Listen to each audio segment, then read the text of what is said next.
Ceci est un livre audio autogénéré par Google. Introduction. La mobilité professionnelle des agents publics n'est pas un thème nouveau. Une loi de 2009 a été consacrée à son développement, et tout récemment encore, le gouvernement l'a retenu comme l'un des thèmes de la modernisation de l'action publique. Et pourtant, ce sujet reste entier, car les obstacles à cette mobilité sont toujours aussi lourds. Cela est vrai aussi bien de la mobilité entre les différentes administrations de l'État qu'entre les trois fonctions publiques, celle de l'État, celle des collectivités territoriales et celle de l'administration hospitalière, ou bien sûr entre la sphère publique et la sphère privée. Les obstacles juridiques, financiers, corporatifs et autres sont tels que la grande majorité des fonctionnaires sont comme rivés durant toute leur carrière au même service. C'est là une vraie faiblesse. Les agents publics sont les premiers à en souffrir, car leur parcours professionnel en est évidemment très appauvri. Et les services publics, et donc la société qu'ils sont chargés de servir, y sont eux aussi très perdants. Cette rigidité les prive en effet d'une part importante des compétences et des expériences qui pourraient leur être précieuses, en même temps qu'elle leur interdit la souplesse de gestion dont ils ont grand besoin. En effet, une bonne mobilité n'est possible que si chaque partie prenante est active dans la démarche, qu'il s'agisse de l'agent public personnellement concerné ou d'un responsable impliqué dans la décision.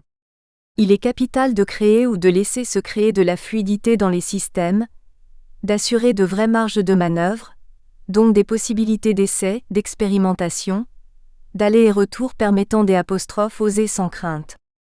C'est pourquoi le Cercle de la réforme de l'État a organisé sur ce sujet, fin 2013 et début 2014, une série de séminaires publics destinés à recueillir des expériences, des analyses et des suggestions très diverses qui sont à l'origine du présent ouvrage.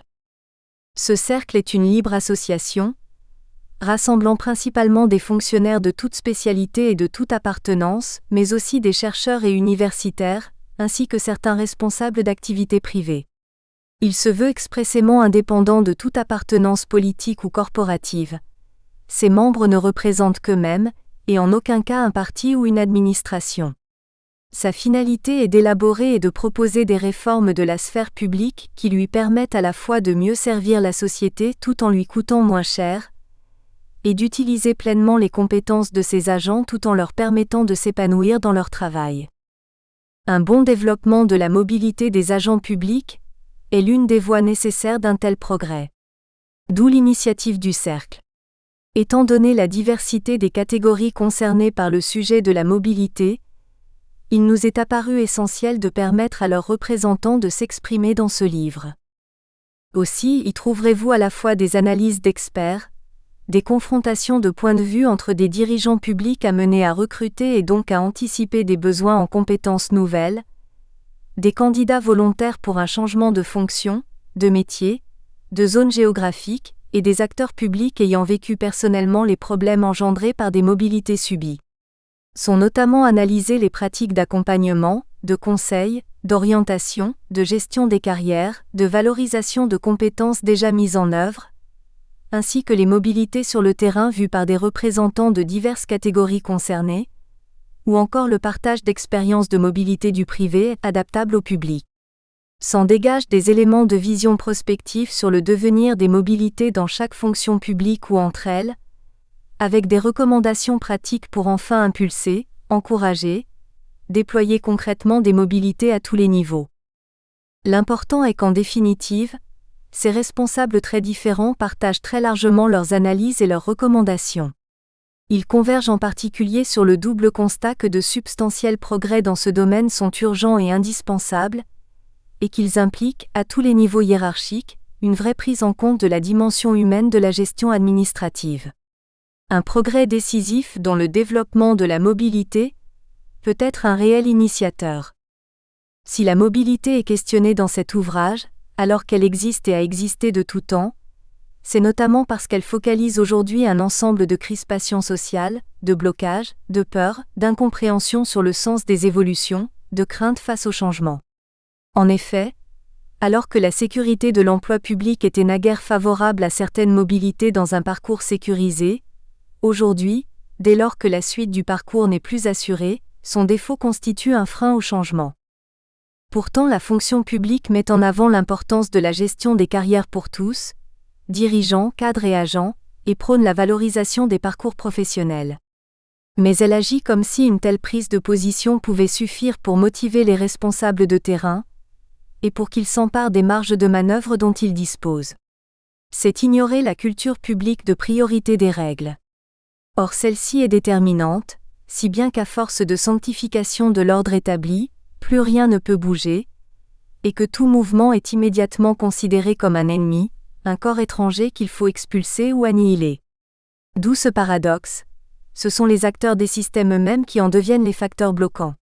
Tout changement est en effet perçu comme une menace de remise en question, toute incertitude engendre des craintes avec des effets induits de stress, d'immobilisme, de repli sur sa situation. Le système se trouve ainsi figé, sans d'ailleurs que les acteurs en soient plus satisfaits, car l'instabilité ambiante de l'environnement est pour eux source d'inquiétude, les repères traditionnels ne permettant plus de comprendre le contexte et d'exercer les missions attendues. Cependant, différentes formes de flexibilité s'étendent, flexibilité interne ou externe touchant le statut d'emploi ou le contenu des postes de travail. Par suite, d'importantes mobilités professionnelles devraient être induites par ces changements, qu'il s'agisse de changements de poste ou de fonction au sein des institutions ou de changements de secteur d'activité, voire de métier, et qu'elles nécessitent de simples adaptations ou de véritables reconversions professionnelles. D'autre part, les organisations productives mobilisent davantage de compétences en rapport avec les technologies de l'information et de la communication, TIC, ou de la relation avec les usagers et en conséquence, des fonctions nouvelles apparaissent. Par suite, des compétences complémentaires sont à développer, par exemple en matière de qualité de l'accueil à l'usager ou de processus de simplification des procédures administratives, de gestion prévisionnelle et de valorisation des compétences. Ce sont là autant d'opportunités d'exercer plusieurs métiers différents tout au long d'un parcours de carrière publique, et de perspectives de mobilité diversifiées, mais à condition d'y être préparé, formé, accompagné. Or encore aujourd'hui, notamment mais pas seulement pour les élèves de l'ENA, la formation initiale sert de repère tout au long du parcours professionnel et des métiers exercés, quel que soit le contexte de changement. En matière de politique d'emploi, de formation et d'orientation, la question des compétences à mobiliser pour faire face à ces transformations et pour favoriser des mobilités positives pour les actifs et les institutions occupe une place centrale. Les compétences transversales et transférables font ainsi l'objet d'un intérêt croissant, car elles sont estimées fondamentales pour permettre ces transitions et rendre les mobilités plus fluides. Ce sont donc ces différents aspects des mobilités que nous cherchons à faire ressortir dans cet ouvrage collectif, afin d'en dégager à la fois des pratiques ayant des effets positifs et une efficacité prouvée sur le terrain, et des recommandations concrètes d'amélioration et de déploiement réalisables par tous, sans coût financier important. Cet ouvrage collectif est écrit avec la contribution active de plus d'une quinzaine d'auteurs, tous acteurs à un titre ou un autre des mobilités, qu'ils soient préconisateurs, accompagnateurs, gestionnaires RH, recruteurs de nouveaux personnels. Cet ouvrage recueille aussi des témoignages d'agents et cadres concernés par les mobilités et peu de points de vue de syndicats.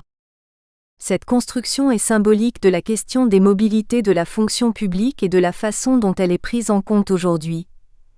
C'est à la fois une question individuelle que la mobilité soit voulue ou subie, étroitement liée à une question collective, celle de l'administration publique, son organisation, ses principes et systèmes de reconnaissance et valorisation. L'une ne peut exister sans l'autre, mais qu'est-ce qui guide et conduit les pratiques de mobilité aujourd'hui? Les attentes des agents? Les besoins de l'administration? Quelles interactions? Cet ouvrage part de pratiques concrètes actuelles recensées pour tenter d'en tirer des enseignements utiles, afin d'aider à fluidifier les mobilités, dans un esprit coopératif, interfonction publique et avec tous les opérateurs du public et privé sur un futur territoire recomposé, suite à la réforme territoriale qui est annoncée pour mise en œuvre en janvier 2016. Nous avons volontairement ouvert cet ouvrage collectif sur un tour d'horizon international et européen, afin de situer la question des mobilités de la fonction publique en France avec cet éclairage à la suite. Un parti pris d'aide à la prise de recul, à la réflexion, afin de relativiser la perception souvent répandue, La mobilité dans la fonction publique, c'est un problème aujourd'hui, pour qui? Pourquoi? Et tirer profit, s'il se peut, des pratiques internationales et européennes et ou du privé afin d'apprécier leur adaptation possible aux spécificités de la fonction publique française. Un autre parti pris que nous faisons est d'axer, centrer cet ouvrage sur les principes et pratiques de mobilité en cours en France sur le terrain, les expérimentations visant à harmoniser les pratiques de mobilité sur le territoire, en recherchant la coopération des acteurs publics et privés. Nous comptons apporter et faire ressortir un certain nombre de clés de lecture, de leviers d'action pour les préconisateurs, accompagnateurs et acteurs de mobilité, et mettre en valeur de premières pratiques ayant déjà prouvé leur efficacité, individuelle et collective.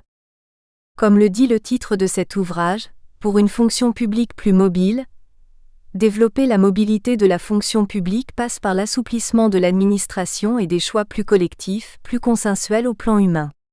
La mobilité des agents n'est pas seulement une question technique, ni une question statistique, mais bien une question en lien étroit avec la culture de l'administration française et sa posture avec ceux qui la composent et la font vivre et perdurer. C'est donc une administration qui serait proactive, innovante afin de fluidifier, faciliter, encourager, valoriser, reconnaître la mobilité de ses agents. La clé de la mobilité serait-elle alors une administration elle-même plus mobile, plus souple, plus ouverte, plus unie et plus coopérative? Ce sera en tout cas le fil conducteur de cet ouvrage collectif, que nous interrogerons au fil des différentes contributions, tout en faisant ressortir des propositions concrètes de pratiques de mobilité ayant d'ores et déjà démontré leur efficacité pour une fonction publique plus mobile. Cet ouvrage sera un succès s'il permet aux différentes parties prenantes de s'en inspirer, de se les approprier et faire évoluer les pratiques de mobilité.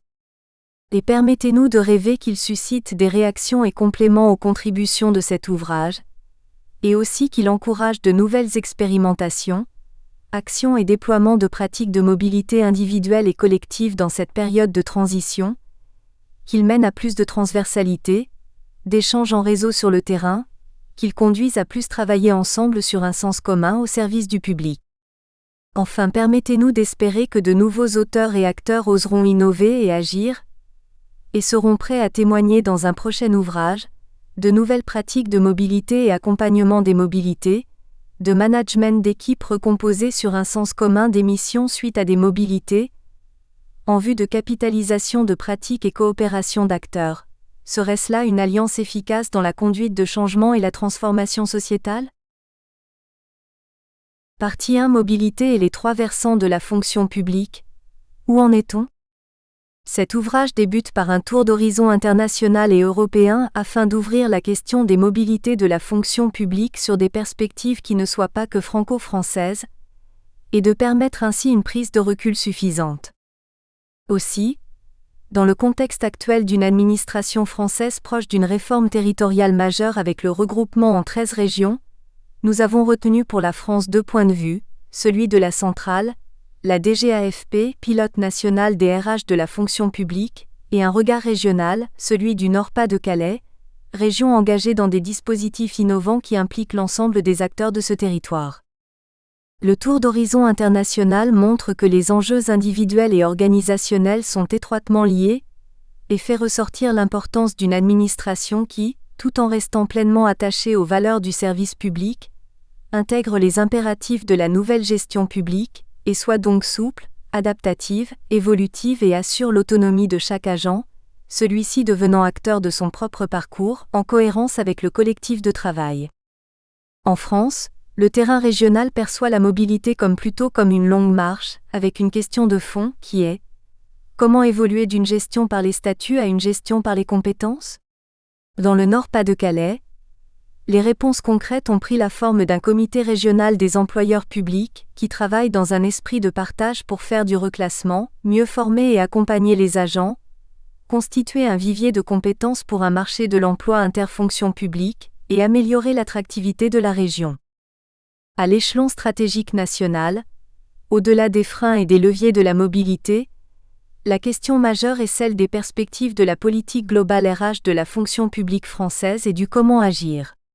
La place de la DGAFP au cœur des dispositifs RH lui permet d'offrir une vision globale en matière de mobilité, d'assurer le pilotage national des RH publics, ainsi que de repérer et de mobiliser des ressources, voire d'inciter à leur mutualisation.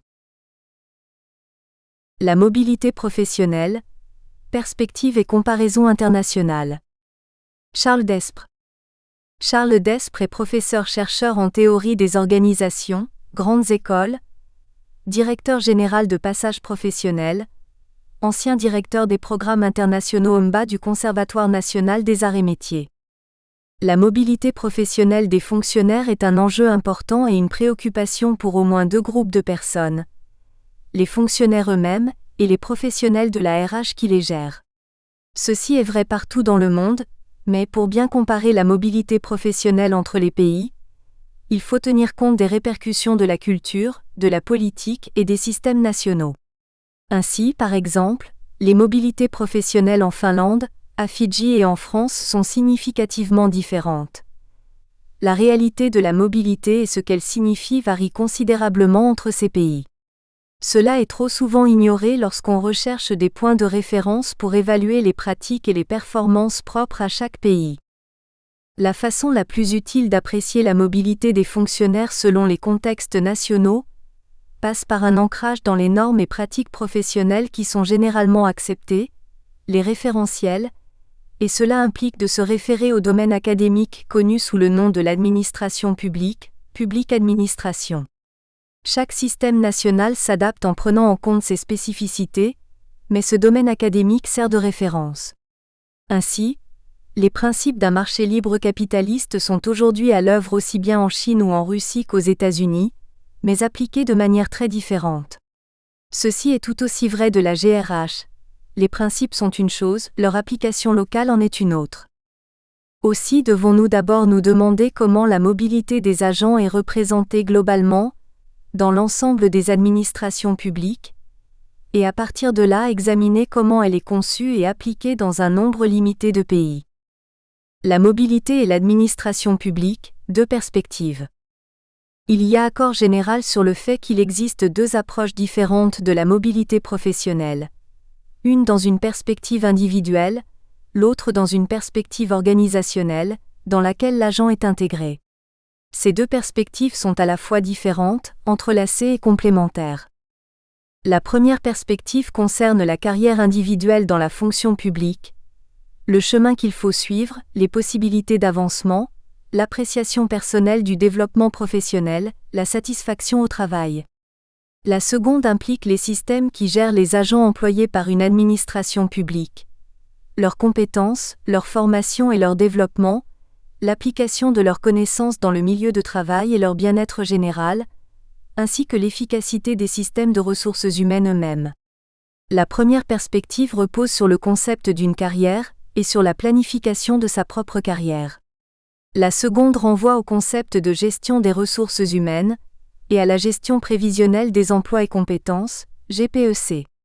Cette simple distinction, une dimension individuelle et une organisationnelle, a plus de poids que l'on ne pourrait penser à première vue. Gestion de carrière individuelle. L'importance d'une gestion active de sa propre carrière a été amplement démontrée par des psychologues, à partir du bien-être que cela engendre. Le constat de base est qu'une personne qui agit par elle-même sur son environnement est mieux armée et plus robuste que celle qui réagit seulement à des chocs et événements extérieurs. Puisque le travail est un pilier central de la vie pour la plupart d'entre nous, une approche proactive du travail avec prise en charge de sa propre carrière conduit à un fonctionnement sain, bien plus que d'attendre qu'un système paternaliste le fasse à notre place. L'accompagnement des personnes qui cherchent à gérer leur carrière de manière active a donné lieu à de nombreux travaux dans le monde. Par exemple, De quelle couleur est votre parachute? What color is your parachute? Par Richard Boll est réputé être le livre le plus connu au monde dans le domaine de la planification de carrière, avec 10 millions d'exemplaires vendus dans plus de 20 langues. Sa table des matières de l'année 2013 comprend des chapitres qui se lisent comme une introduction à la psychologie populaire. Comment trouver l'espoir? La vie et la planification de travail. Vous avez besoin de mieux comprendre qui vous êtes. Comment lutter contre des handicaps, réels ou imaginaires? Ce livre et les courants de pensée qui l'entourent sont des éléments de vie que de nombreuses personnes considèrent essentiels dans le monde développé, car inséparables des systèmes socio-économiques qui encouragent et appuient, en réalité exigent un comportement de carrière proactive. La psychologie individuelle et la psychologie du travail forment les fondations de ce domaine, qui se concentre sur le développement de la carrière des adolescents et des adultes. Celui-ci présente différentes formes, mais une des définitions les plus connues le décrit ainsi.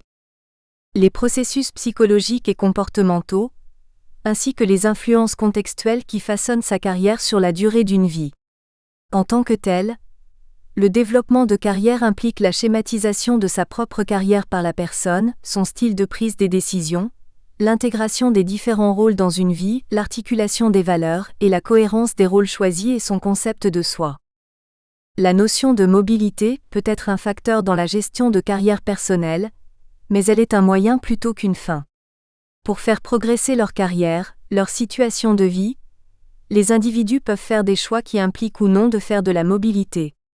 La mobilité en soi n'est pas l'objectif. Gestion organisationnelle de carrière.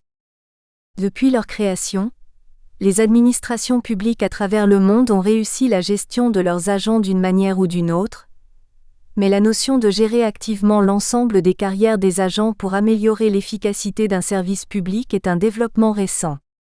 Elle est ancrée dans les nouvelles approches de l'administration publique, car les bureaucraties traditionnelles depuis les 19e et 20e siècles ont déployé et géré les employés comme des objets de règles et de normes. C'est la cage d'acier weberienne, Stallart Gehaus.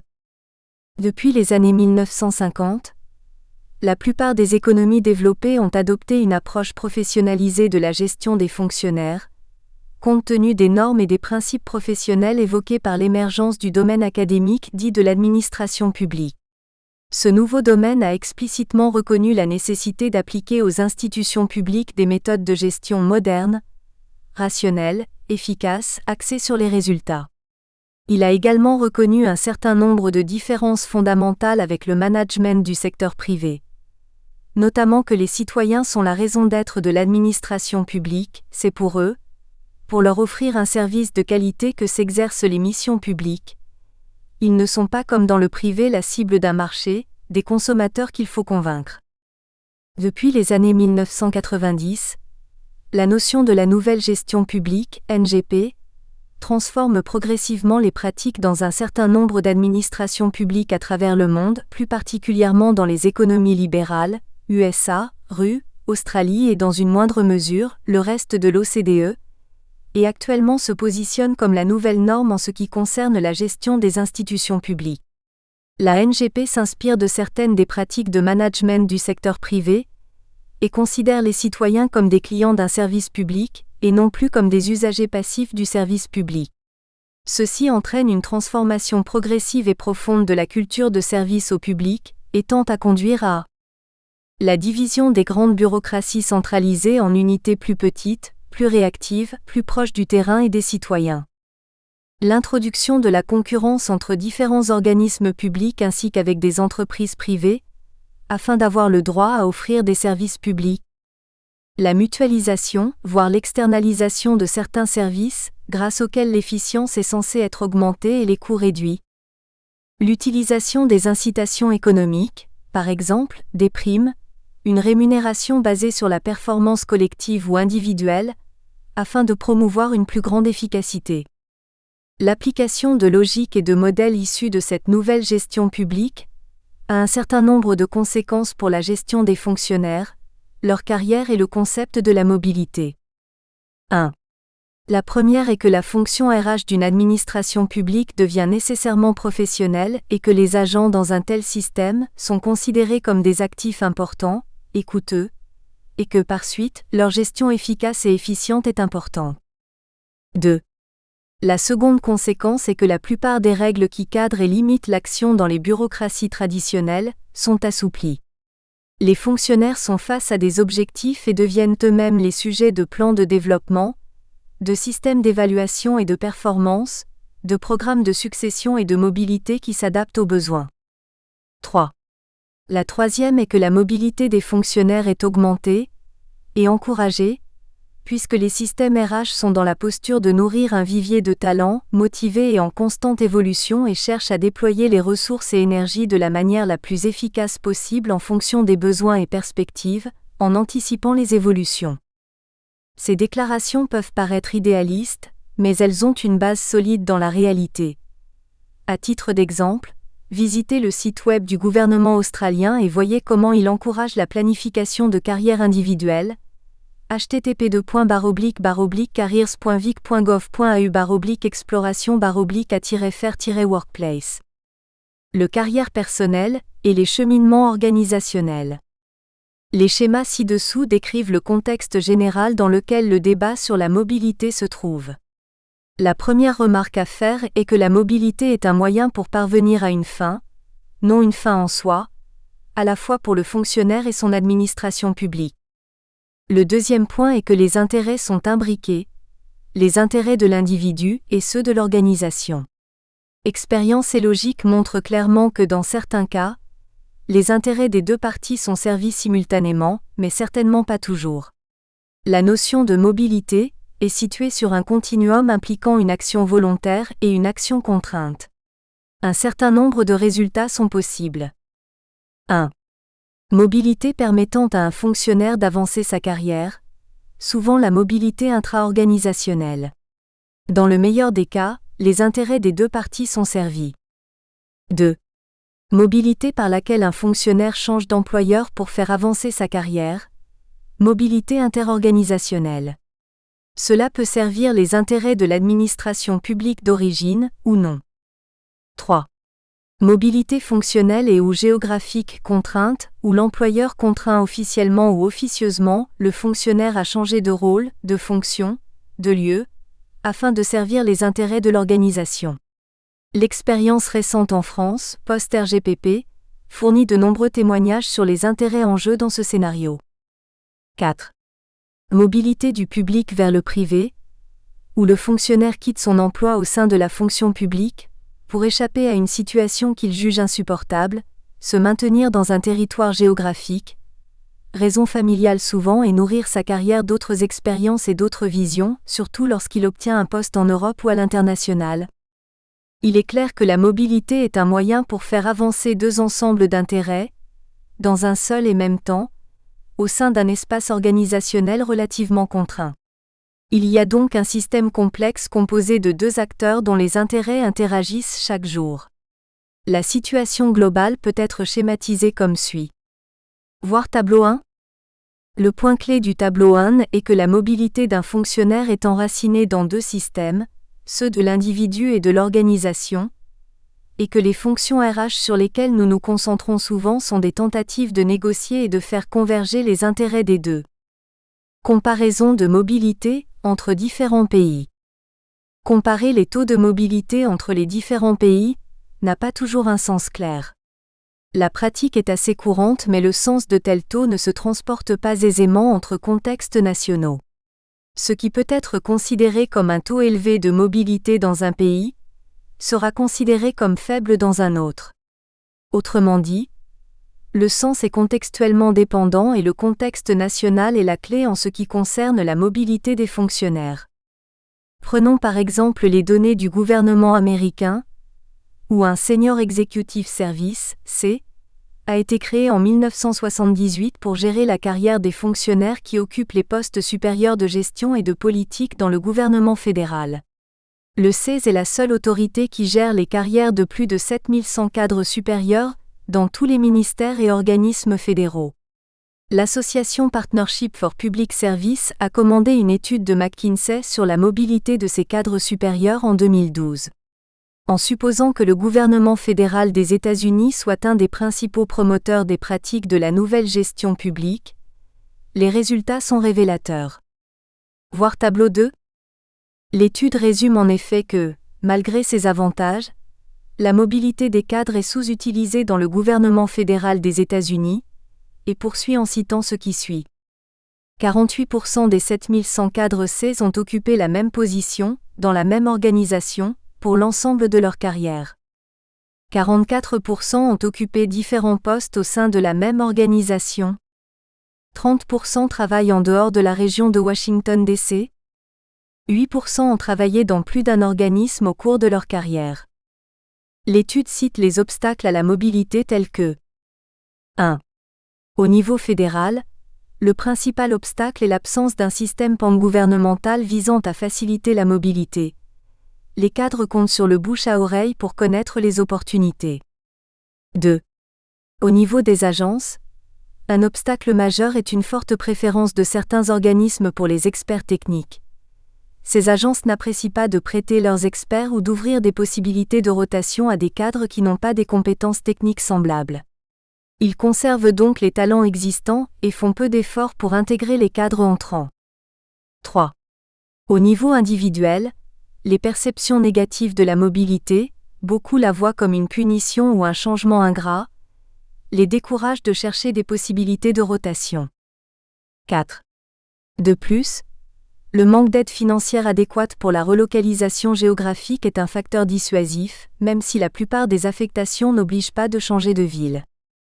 Ceci est un résumé de l'expérience de l'administration américaine, sans doute l'un des plus fervents partisans de la NGP dans le monde d'aujourd'hui. Il convient toutefois de noter que cette étude est concentrée sur les postes les plus élevés de cette administration. Au Canada, un rapport plus large a révélé que les taux de mobilité du gouvernement fédéral ont augmenté de 30% en 2004 à 2005 à 42% en 2007 à 2008, mais tous les types de mobilité ont été examinés: nouvelles embauches, promotions, mutations, latérales, rétrogradation, nominations temporaires, et tous les niveaux d'employés. En effet, comme cela a déjà été souligné, le concept de mobilité varie d'un contexte national à un autre. La situation européenne. L'Europe a servi de moteur pour les systèmes de gouvernance en Amérique du Nord, mais une histoire plus longue et diverses cultures, traditions ont conduit à un large éventail de dispositions nationales. La bureaucratie formelle régnait dans les administrations européennes au cours du XIXe siècle, comme une façon de contrer les pratiques féodales abusives et corrompues.